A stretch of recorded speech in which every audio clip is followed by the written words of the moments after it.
या लोकसभेत जर कोणत्या पक्षाचा सगळ्यात जास्त करिश्मा चाललेला असेल तर तो आहे राष्ट्रवादी शरदचंद्र पवार पक्ष गट। होय मित्रांनो, या पक्षाने म्हणजे एक्झिट पोल मध्ये सुद्धा सांगितलं नव्हतं की एवढ्या जागा जिंकून आणतील।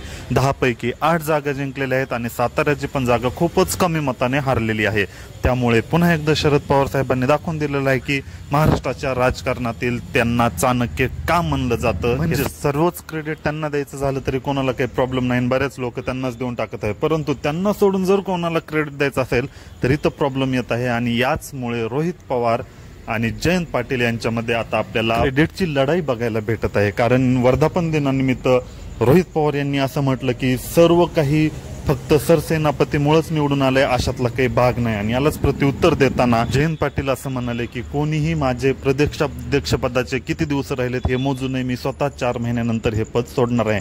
म्हणजेच आपल्याला पण माहित आहे की प्रदेशाध्यक्षपद म्हणजेच एक सरसेनापतीचं काम करत असतं, म्हणजे तेच मुख्य खिलाडी असतात। म्हणून त्यांना बरेच जण क्रेडिट देत होते, तर रोहित पवारांना हे आवडलेलं दिसत नाही। यावर तुमचं काय म्हणणं आहे कॉमेंटमध्ये सांगा।